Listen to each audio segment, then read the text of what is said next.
Welcome to the deep dive. This is where we take a whole stack of sources, articles, research, expert notes, and boil them down to what really matters.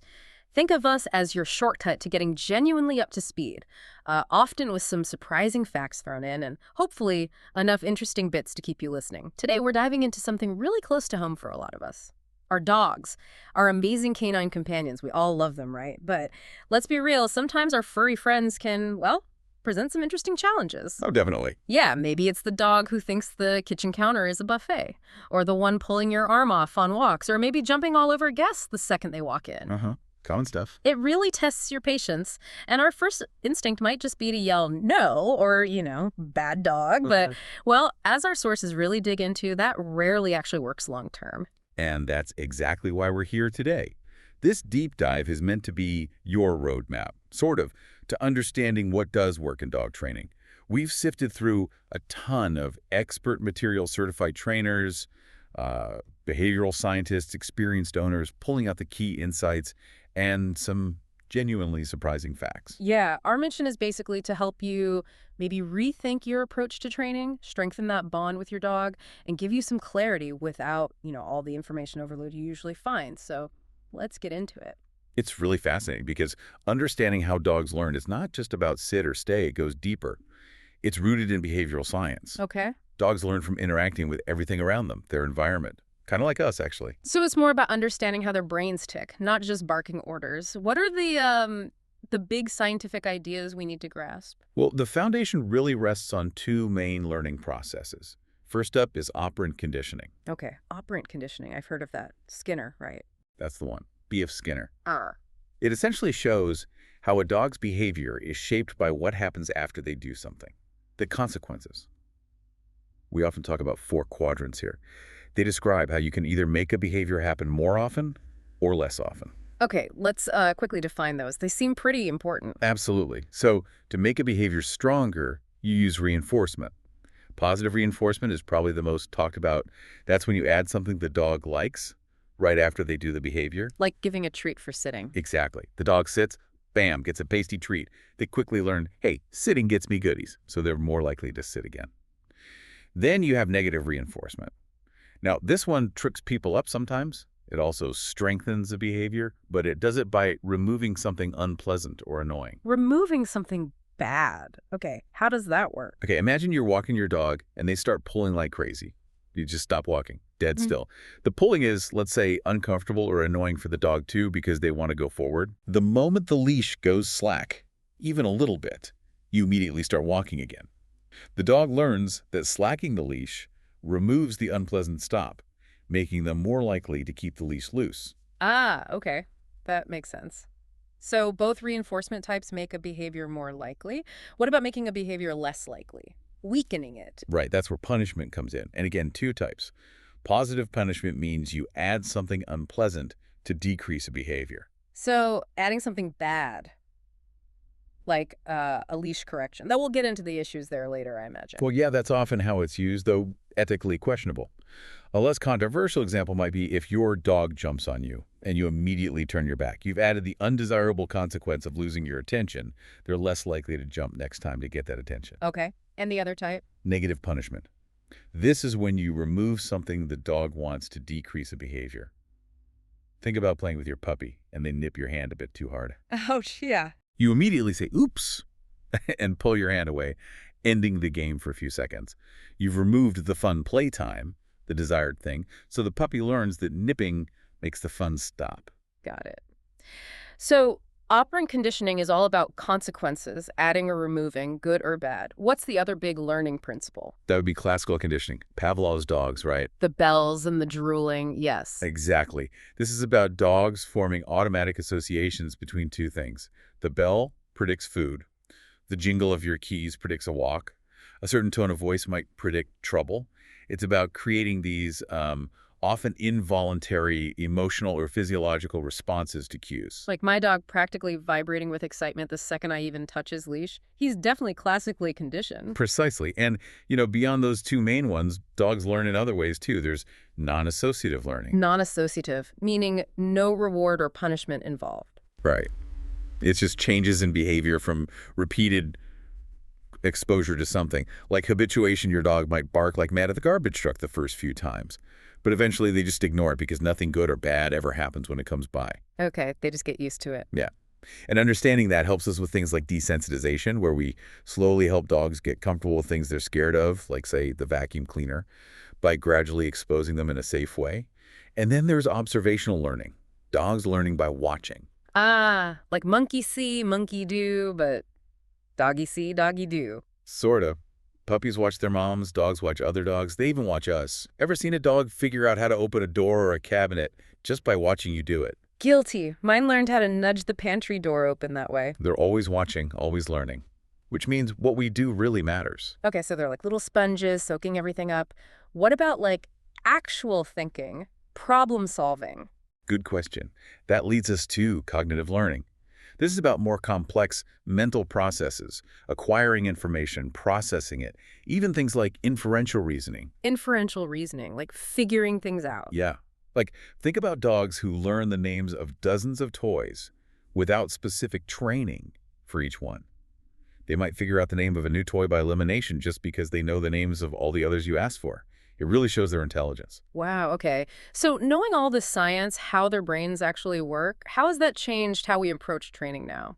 Especially this shift towards positive reinforcement. The shift has been massive. I mean, think about most working dogs these days, police canines, military dogs, guide dogs, even drug detection dogs. Yeah.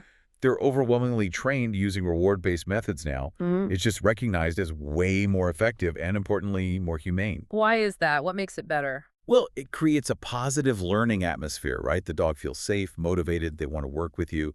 And crucially, it strengthens that bond, that relationship.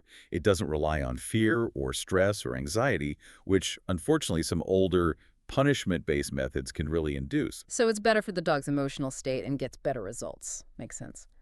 What are the key things we need to do to make positive reinforcement work well? Okay, number one, hands down, is using high-value rewards. And high value means high value to the dog right now in this situation. Not just any old kibble. Exactly. Not necessarily what you think is a treat. It's whatever your dog would do backflips for. For some dogs, yeah, it's freeze-dried liver. For others, it might be a squeaky toy or just a fast game of tug. You have to figure out what your dog loves. You do. And a really important point from the sources, remember these treats are food. They should count as part of their daily calorie intake so you don't end up with an overweight dog. Good point. And honestly, don't underestimate food. For most training, especially teaching something new, food rewards tend to be more powerful than just petting or saying, good dog. My dog would definitely agree, especially if cheese is involved. Okay, high-value rewards. What else helps make positive reinforcement really click? That brings us neatly to clicker training. It's a fantastic tool for precision. The little clicky box thing. That's the one. It makes a distinct, sharp sound. And you use it to mark the exact split second your dog does the thing you want. So it's like freezing time on the right action? Like that. That right there was it. Perfect analogy. That's exactly it. The dog learns very quickly through a process we call charging the clicker, where you just click, treat, that the click sound predicts a reward is coming. So the click itself becomes rewarding. Well, it becomes a powerful signal. It's a marker. Yes, that was correct. And a bridge. A reward is on its way. This immediate, clear feedback really spikes up learning. It builds confidence, strengthens your connection, and you can use it for everything from basic cues to really complex stuff. Like shaping behaviors, teaching things step by step. Absolutely. Yeah. It's brilliant for shaping. You click and treat for tiny approximations of the final behavior, gradually raising the criteria. It's how you can teach really complex tricks or tasks. Okay, clickers, rewards. But what about just talking to our dogs? Yeah. Our voice, that's always with us. How powerful is that, especially when there are distractions? It's huge and often really underutilized or misused. It's incredibly effective, especially when things get noisy or distracting. But yeah, people make some common mistakes. You're like talking constantly, the wah, wah, wah, Charlie Brown teacher effect. Exactly. Too much chatter, rambling commands. It just becomes background noise. Your dog can't pick out the important words. You need to be selective. Be concise. What else? Repetition. Big one. Saying sit, sit, fluffy sit, S-I-T, over and over. Yeah. What's wrong with that? It teaches the dog they don't actually have to listen the first time, or the second, or the third. They learn to wait for the loud, possibly annoyed, S-U-T. The goal should really be one clear command, one response. If you don't get it, You help them succeed, you don't just keep repeating. Okay, one and done. Makes sense. What about tone of voice? Crucial. Using an angry or frustrated tone. That can teach dogs they only need to listen when you sound mad, which isn't great for your relationship, right? You want a clear, maybe firm sometimes, but generally positive or neutral tone for commands. Not angry. Not angry. And also, avoid phrasing commands like questions. Sit, or like singing them, "What'll I do?" It makes it sound optional, less serious. Be clear, direct. Okay, so clarity, consistency, conciseness. How should we use our voice effectively? Are there different modes almost? Yeah, the sources kind of break it down into 3 useful categories. First, for your cues or commands like sit, stay, come, on your bed, use a happy, clear, upbeat, concise tone. Positive anticipation. Got it. Cheerful, clear commands. Second, for negative reprimands or interruptions. Now, this isn't about punishment. It's about getting their attention immediately if they're doing something dangerous or very unwanted. Think a quick, sharp, lower tone sound, like a sudden ah or hey. Just to interrupt the behavior. Exactly. It's meant to startle them slightly, make them pause, Yeah. not to scare them. And here's the critical part. It must be immediately followed by redirecting them to what you do want and then praising that with a totally different happy tone. So, quick interruption, then immediately guide and reward the right thing. Precisely. And that brings us to the third tone. Positive reinforcement or praise. This is where you let loose. Happy, high-pitched, upbeat tones, clapping, yes, good boy. Yeah. Maybe even initiating play. Make it super clear when they've done something great. So the dog gets really clear signals. Oops, that was a mistake. Let's fix it. Versus, yes, that was awesome. That's the goal. Clear information. And one last point on voice. Word clarity. Try not to use different words for the same expectation. Is it come or here? Does stay mean hold position until released, while wait means pause briefly? Ah, giving words specific weight. Exactly. Consistency in your words helps your dog be consistent in their response, especially vital for emergency commands like come. You want that one to mean drop everything and get to me NW, not maybe wander over when they feel like it. This is all great foundation. It really brings us to the practical stuff now. We understand learning, communication. But how do we apply it? Where do we even start training, especially with common problems? Let's talk strategy. First up, the training environment itself. Oh, absolutely critical. When you're teaching something brand new, you have to start somewhere boring, like super boring. Like the living room, maybe? Perfect. A quiet room, maybe even with the dog on leash initially so they can't wander off. No other dogs, no people walking by, no squirrels outside the window. You minimize distractions so they can actually focus on learning the new thing. And then you build up from there. Slowly, gradually. Once they've got the basics in the boring room, maybe try the backyard, then the front yard with a few more distractions, then maybe a quiet street. The park comes much, much later. I read somewhere that dogs don't generalize well. Like, they learn sit in the kitchen but don't automatically know it means sit in the park. That's a huge insight. It's absolutely true. They don't automatically transfer the learning. That's why practicing in different locations, maybe aiming for at least 5 different places, is so important for reliability. So, practice everywhere eventually. Yeah, but gradually. The mantra our sources kept repeating is basically slow is fast. Build those rock-solid foundations first. Don't rush adding difficulty or distractions. Every time you prevent them from making a mistake because the environment was too hard, you're actually strengthening the right habits. Okay, slow is fast. Got it. Let's tackle some of those headache behaviors. Jumping on people. Drives me nuts. Super common. The golden rule here really is 4 paws on the floor gets attention, jumping gets ignored, or gets the person to turn away. Everyone in the house, every guest, has to be on board. Consistency again. Always. You can also proactively ask your dog for a sit when someone comes in and reward that. Using a leash indoors, especially initially, can help manage them. Or teach an incompatible behavior like going to their place or mat. Scattering treats on the floor when guests arrive can also keep their head and paws down. Smart. Okay, what about leash pulling? The eternal struggle. Oh yeah, first thing. Yanking back on the leash usually doesn't work long term. Dogs have this thing called an opposition reflex. Opposition reflex. Yeah, you pull back, they instinctively pull forward. It becomes a tug of war they often win, or at least persist in. So it does work.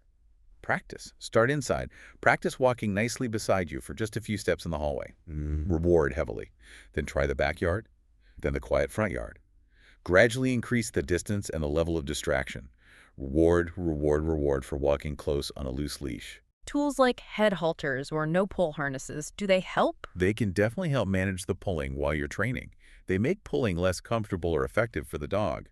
But remember, they don't teach the dog not to pull. They're management tools, not teaching tools. You still need to do the training. Right. Okay, leave it. That seems crucial for safety. My dog tries to eat everything on walks. Leave it is a lifesaver. And it's much better to teach proactively than trying to get something gross out of their mouth with drop it, which means you were too late. How do you teach it effectively? Start easy. Low-value object on the floor, covered by your hand. Reward looking away from it. Gradually uncover it. Then use higher-value things. Practice, practice, practice in boring environments first. Get dozens, hundreds of successful reps before you even think about trying it on a busy street filled with dropped chicken bones. Build that solid foundation first. Okay. For people whose yards look like moonscapes, digging. Yes. Best bet. Give them a legal place to dig, a designated spot, maybe a fan box or a corner of the garden you don't care about. A yes zone for digging. Exactly. Encourage them to use it, maybe bury some fun toys or safe chews there, and then make the other areas less appealing. But reward them like crazy when they dig in their special spot. Makes sense. Redirecting the energy. What about potty training? Any pro tips there? Consistency, schedule, and high-value rewards. Take your puppy out frequently, especially after waking, eating, and playing. Guide them to the spot you want them to use. Let them sniff around. The second they finish peeing or pooping, massive praise and a super yummy treat. Right away. Immediately. Mark the moment. And here's a key thing. Don't immediately rush them back inside. That can feel like punishment. Oh, I peed. Now the fun outside time ends. Instead, maybe have a little extra sniff time or a short walk right after they go as an additional reward. Oh, I never thought of that. That's smart. Okay, what about fear, like the vacuum cleaner monster? Right. Or the hair dryer? My dog just barks and barks. Yeah. Barking at things like that is often fear-based. The approach here is usually slow desensitization and counter-conditioning. Break that down. Okay, so desensitization means gradually exposing them to the scary thing at a level they can handle. Counter-conditioning means changing their emotional response from scary to, oh, good things happen when that appears. How would that look with the vacuum? Leave the vacuum out, turned off, maybe with treats scattered near it. Let the dog investigate on their own time. Reward calm behavior. Then maybe move it slightly. Reward calm. Then turn it on briefly, far away. Reward calm. Very slowly, over days or weeks, you decrease the distance or increase the duration, always pairing it with high-value treats or play, and always keeping the dog below their freak-out threshold. Patience is key there. Absolutely. Rushing it will backfire. What about that annoying teen or whining for attention? Ugh, yes. Ignore it completely, 100%. Yeah. Even saying quiet or no can be reinforcing if attention is what they want. Even negative attention is attention. You got it. Wait for a moment of silence, then give attention or reward. Yeah. You're reinforcing the quiet, not the whining. Okay, tough love. What about begging at the dinner table? Those sad eyes are powerful. They are. Teach an alternative behavior. Train your dog to go to their spot, their bed, or a mat during your meal times. And stay there. Yep. Make the spot super rewarding. Give them a special, long-lasting chew, like a stuffed Kong or a safe marrow bone, only when they're on their spot during your meal. If they get up and approach the table, calmly lead them back to their spot, maybe give a little scratch there, but the main reward is the chew they get for staying there. Make the spot better than the table scraps. Got it. And finally, socialization. Is it just about letting puppies play together? That's part of it, especially early on, but true socialization is much broader. It's about helping your dog become comfortable and confident in various environments and around different sights, sounds, people, and other animals. So not just dog parks. Definitely not just dog parks, which can actually be overwhelming or even negative experiences for some dogs. It means positive exposures to traffic, different surfaces, people in hats, kids on bikes, maybe calm, well-behaved adult dogs. Always pair these exposures with positive things, treats, praise, fun games. The goal isn't that they have to interact with everything, but that they learn to be calm and neutral around everything. Confidence in the world. These are such practical tips. So, zooming out again, what are the big takeaways, the core principles we need to keep in mind for all training? Okay, number one, we said it before, but it's crucial. Consistency. Everyone in the household needs to be on the same page with rules and commands. And keep sessions short and frequent. 5, 10, maybe 15 minutes once or twice a day is way better than one long, boring, hour-long session on the weekend. Yeah. Keep it fun, keep it regular. Dogs thrive on routine. And patience. It takes time. So much patience. Training isn't linear. There will be good days and bad days. Just keep at it. Be persistent. A huge one. Setting your dog up for success. Yeah. This is about management. Prevent the unwanted behavior from happening in the first place whenever possible. Like not leaving tempting shoes out if your dog's a chewer. Or food on the counter. Exactly. Use crates, baby gates, leashes indoors initially. Manage the environment so your dog doesn't get opportunities to practice behaviors you don't like. Because those behaviors are often self-rewarding. Chewing feels good, counter surfing gets food. Prevention is key. So manage the environment to prevent mistakes. And you mentioned earlier, instead of just saying no, we should be redirecting them. Yes, no is often overused, becomes meaningless, or can even accidentally reward attention-seeking dogs. Instead, interrupt the unwanted behavior if necessary, and immediately tell your dog what you want them to do instead. Like if they jump, ask for a sit. Perfect example. If they're nipping, ask for a downstay or give them a toy to chew. Always focus on guiding them towards the right behavior and then reinforcing that. Replace the don't with the do. This provides such a clear, positive framework. But, you still hear about other methods, things like prong collars, e-collars, dominance theory. What does the science actually say about those? Do they fit with this understanding of learning? That's a really important area to cover. And yeah, the sources we looked at address these directly, often debunking common myths. We need to report this impartially, just laying out what the behavioral science indicates. Okay. Let's start with prong collars and e-collars, or shock collars. One claim you hear is, oh, they don't really hurt. Is that accurate according to the science? The science suggests that's misleading. The idea that prongs mimic a mother dog's corrective bite. Mother dogs use brief, context-specific nips with lots of body language. Prongs apply continuous pressure from an inanimate object. Similarly, e-collars deliver electric stimulation. Both rely on causing discomfort or pain to suppress behavior, which can lead to stress, fear, and anxiety. They lack the nuance of natural canine communication. Okay. What about the argument, will they work faster? People want quick fixes. They might suppress behavior quickly, yes. But suppression isn't the same as learning or changing the underlying emotional state. It's often avoidance based on fear of the consequence. A dog might stop pulling because the prong tightens painfully, not because they've learned to enjoy walking nicely beside you. And sometimes suppressing one behavior through fear can cause other problems, like anxiety or aggression, to pop up elsewhere. Like whack-a-mole with behavior problems. Kinda, yeah. It doesn't address the root cause. What about they're safe when used correctly? Even with so-called correct use, risks remain. Sources point to potential for increased stress hormones like cortisol and even physical injury, like soft tissue damage from prongs. And correct use is hard to guarantee. Inconsistent timing or intensity by the handler can really increase the dog's stress and confusion. Positive methods just don't carry those risks. And the idea that they're the only option for strong or stubborn dogs. The consensus in the sources is that this just isn't true. Effective, force-free training methods exist for every single breed, size, and temperament. It's about understanding motivation, building engagement, teaching impulse control. Challenging behaviors often point to underlying issues, maybe pain, fear, lack of training, even genetics that need addressing humanely, not just suppression with harsher tools. Stronger tools aren't needed for stronger dogs. Better training is. And the last myth. They build reliable off-leash control. Again, the reliability might come from the dog wanting to avoid the correction, not from a genuine desire to stay connected and respond to you. Positive reinforcement builds that desire, that enthusiastic partnership, without associating the owner or the training with pain or discomfort. So what's the overall scientific consensus on these tools? The overwhelming consensus in modern behavioral science, cited across our sources, strongly favors positive reinforcement. It's seen as the most effective, most humane approach that improves learning and strengthens the human-animal bond. It's also worth noting many professional organizations now advocate exclusively for reward-based training, and several countries have actually banned prong and e-collars. Okay, that's pretty clear from the scientific perspective. Now, what about the other big one? Dominance-based training, the whole alpha thing. Ah, yes, the alpha theory. The idea that dogs are basically pack wolves, constantly vying for status, and humans need to forcefully assert themselves as the dominant alpha. That was really popular for a while. It was, but it's largely based on outdated studies of captive wolves, which behave very differently than wolves in the wild.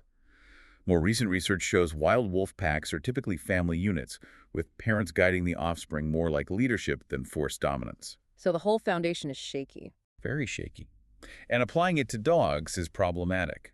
Animal behaviorists now widely agree that dominance training, Especially methods like the alpha roll, where you force a dog onto its back, doesn't address the root cause of behavior problems and often increases fear, anxiety, and even defensive aggression. Why is it seen as ineffective or harmful beyond the fear aspect? Well, true dominance in animal groups is usually about controlling access to specific resources, like food or mates, and it's often fluid. It's not about forcing specific obedience behaviors. Trying to maintain dominance through punishment requires constant vigilance and risks injury, especially to kids or elderly people in the house. Plus, it doesn't work when the dominant person isn't around. It's just not a useful or accurate model for our relationship with dogs. So, both scientifically and ethically, the move is definitely towards positive reward-based methods. Overwhelmingly, yes. Okay, so we've covered the science, the positive methods, addressed the controversies, but training isn't just about fixing problems or basic obedience, right? What about going further, advanced training and lifelong learning? Absolutely. Training shouldn't stop once your dog knows sit and stay. Advanced training offers so much more. It challenges dogs mentally and physically, which is crucial for preventing boredom and the destructive behaviors that can come with it. Keeps their minds busy. Exactly. And it enhances overall obedience, focus, especially things like reliable off-leash control. It improves their problem-solving skills, and honestly, it just deepens that bond you have through working together. Oh, it's beneficial throughout their whole life. What kind of advanced stuff are we talking about? Oh, lots of cool areas. Advanced obedience itself, doing commands at a distance, holding stays for longer durations, proofing commands against really big distractions like squirrels or other dogs playing nearby, getting that solid off-leash reliability in different places. That takes dedication. It does. Then there are dog sports like agility training, teaching dogs to navigate obstacle courses, jumps, tunnels, weave poles, contact obstacles like the A-frame. That looks like so much fun, especially for energetic dogs. It's fantastic physical and mental exercise. We also get into more sophisticated behavior modification techniques for complex issues. Things like counter-conditioning, which we touched on, systematically changing a dog's negative emotional response to something, like fear or reactivity, and deeper desensitization. Plus, behavior shaping, breaking down really complex actions into tiny steps. And then there are actual jobs dogs can do. Yeah. Specialized tasks. Think scent detection training dogs to find specific odors, whether it's for competition, like nose work, or professional work like detecting drugs, explosives, or even medical conditions. Or search and rescue training. Amazing what they can learn.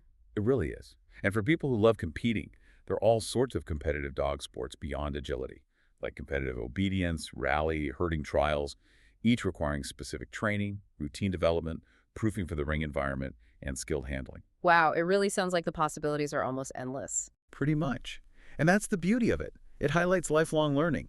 Training isn't just something you do with a puppy and then stop. It's an ongoing journey. It keeps your dog mentally stimulated, physically active, strengthens your relationship, and helps them navigate our complex human world confidently and happily. This has been incredibly insightful. We've really covered the gamut from the basic science of how dogs learn, emphasizing positive reinforcement and clear communication using our voice. Right. Through practical strategies for common challenges like jumping or pulling, setting dogs up for success, and redirecting unwanted behaviors. And we looked critically at the science behind more controversial methods like punishment-based tools and dominance theory.